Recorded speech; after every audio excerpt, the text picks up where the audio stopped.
Kesiapsiagaan bela negara sebagai upaya kolektif untuk keutuhan bangsa. Sebagaimana kita ketahui, kesiapsiagaan bela negara merupakan tanggung jawab bersama seluruh komponen masyarakat, meningkatkan kesadaran, kemampuan, dan peran aktif dalam menjaga keutuhan dan kedaulatan negara adalah kunci utama.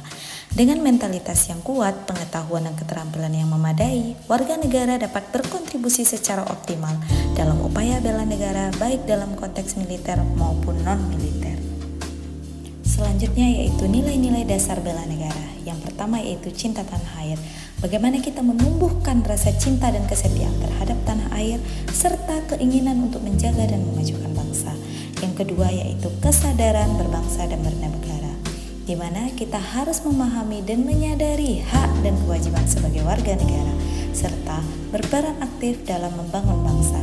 Yang ketiga, yakin akan Pancasila sebagai ideologi negara, di mana kita harus memperkuat keyakinan terhadap Pancasila sebagai dasar negara dan pedoman dalam kehidupan berbangsa dan bernegara. Selanjutnya yaitu rela berkorban untuk bangsa dan negara. Sehingga di sini kita harus memiliki kesiapan untuk mengorbankan diri demi kepentingan bangsa dan negara, baik dalam bentuk materi maupun jiwa. Kemampuan awal bela negara di sini dibagi menjadi 3, yaitu kesehatan jasmani dan mental, kesiapsiagaan jasmani dan mental. Selanjutnya yaitu etika, etiket, dan moral. Yang pertama itu kesehatan jasmani dan mental. Kita harus memiliki kondisi fisik dan mental yang sehat untuk mendukung aktivitas bela negara. Seperti kita harus mengkonsumsi makanan 4 sehat 5 sempurna. Selanjutnya yaitu kesiapsiagaan jasmani dan mental. Kita harus memiliki kemampuan untuk menghadapi situasi darurat dan menjaga kesiapsiagaan dalam menghadapi ancaman. Seperti kita harus melatih mental kita, melatih tenaga kita supaya jasmani dan mental kita itu lebih kuat lagi.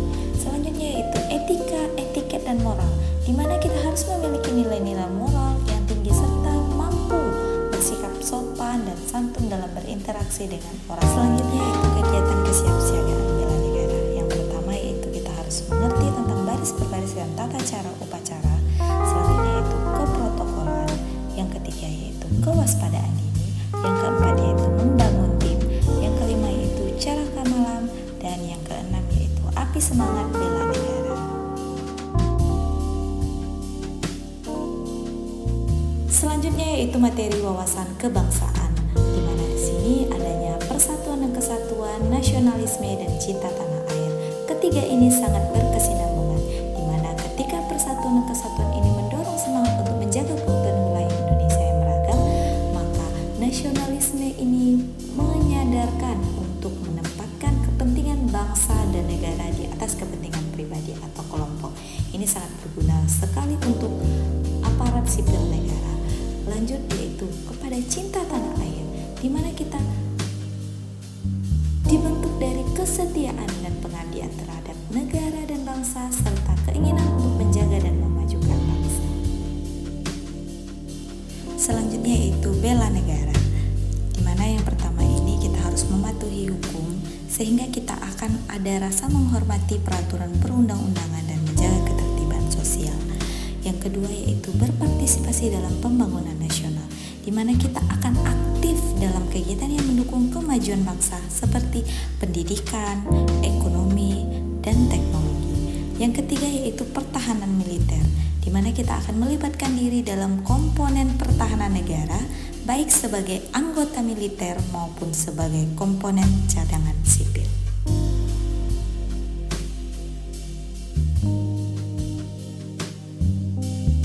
Selanjutnya yaitu implementasi bela negara sebagai ASN, di mana yang pertama itu kita harus selalu menempatkan produksi industri kreatif atau hiburan tanah air sebagai pilihan pertama.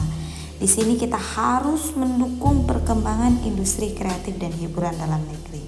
Yang kedua yaitu menjalankan tugas secara profesional dan tidak berpihak, di mana kita harus melaksanakan tugas dengan integritas dan objektivitas yang baik. Selanjutnya yaitu selalu ikhlas membantu masyarakat dalam menghadapi situasi dan kondisi yang penuh dengan kesulitan. Kita harus menunjukkan kepedulian dan empati terhadap masyarakat sekitar. Yang keempat yaitu mengutamakan mengutamakan pencapaian hasil dan mendorong kinerja pegawai. Kita harus meningkatkan kinerja dan produktivitas dalam menjalankan tugas kita.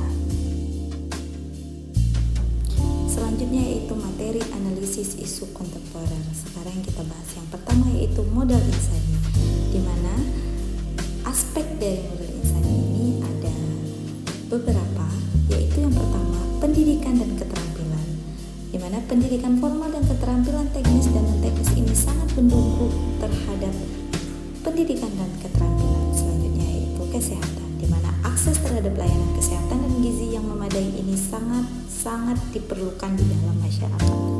Selanjutnya yaitu pengalaman dan kompetensi, di mana dengan adanya pengalaman kerja yang bagus dan kompetensi yang luar biasa sehingga diperoleh dari praktik langsung dan mendukung dari pengalaman dan kompetensi dari masyarakat tersebut. Selanjutnya itu etos kerja yang baik, kejujuran dan dedikasi pada pekerjaan ini sangat mendukung pada aspek etika kerja dan nilai. Selanjutnya itu kemampuan kita untuk beradaptasi dengan cepat terhadap perubahan, maka itu mendukung sekali pada aspek adaptabilitas dan fleksibilitas. Selanjutnya itu dengan investasi dalam modal insani melalui program pelatihan dan pengembangan, maka itu sangat terhadap aspek keberlanjutan dalam pembangunan modal insani.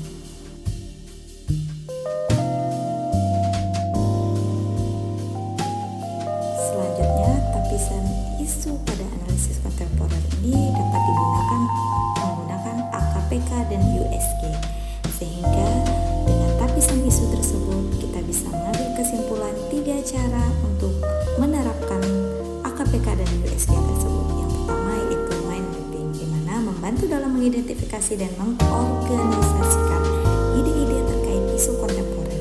Yang kedua yaitu fishbone, membantu dalam menganalisis penyebab utama dari suatu masalah. Yang ketiga yaitu SWOT, di mana membantu dalam mengidentifikasi kekuatan, kelemahan, peluang, dan ancaman terkait isu kontemporer tersebut.